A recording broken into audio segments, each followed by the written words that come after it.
Et comme premier retour en Alsace avec le dernier épisode à Drusenheim, rencontre avec des habitants de la commune férus d'histoire et de reconstitution. Angélique Etienne et Nicolas Meyer.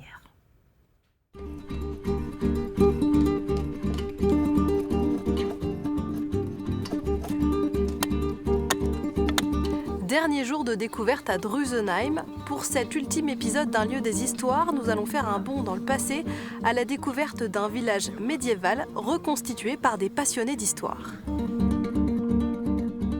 À la force de leurs bras, avec les outils de l'époque, ils bâtissent un village médiéval. Ici, chacun laisse son identité, son métier à la maison pour se consacrer à ce projet collectif de reconstitution où tout est fabriqué de A à Z. Sur la maison, il y a la récolte du roseau, il y a le torchis. Là, en l'occurrence, c'est le travail du bois. C'est qu'en fait, tout le monde va travailler dessus et c'est que chacun fait quelque chose pour ce projet. Un projet d'envergure, lancé il y a plus de 10 ans par ces passionnés d'histoire. Faire de l'histoire vivante, c'est aussi mettre beaucoup des théories à l'épreuve. Voilà, c'est-à-dire qu'en gros, on imagine beaucoup de choses théoriquement sur comment était construit un bâtiment. Et nous, notre démarche, c'est de prendre les choses en main et de les faire pour mieux comprendre. Mais il n'y a pas que la construction. Chaque bénévole apprend différents métiers d'antan.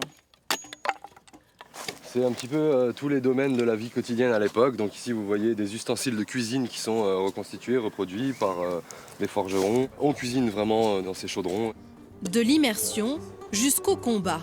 Chacun de leurs vêtements ou accessoires ont été fabriqués par des membres de l'association, ceci afin de coller au maximum à la réalité historique.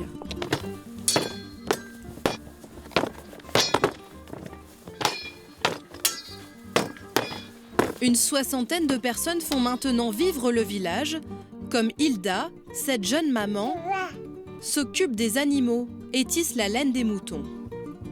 C'est un tissage qu'on va utiliser par exemple pour faire des ceintures, pour faire des décorations sur les vêtements, si on veut une bandoulière sur notre sac, ce genre de choses. On va utiliser donc un tissage fait au peigne. C'est maniable, on peut le mettre partout, on peut le détacher, on peut l'accrocher. Apprendre l'artisanat, être en communauté comme ça, avec des gens qu'on apprécie vraiment, qui ont les mêmes passions que nous. Donc l'histoire, travailler avec ses mains, travailler la terre, être avec les animaux, c'est quelque chose qui m'intéresse beaucoup.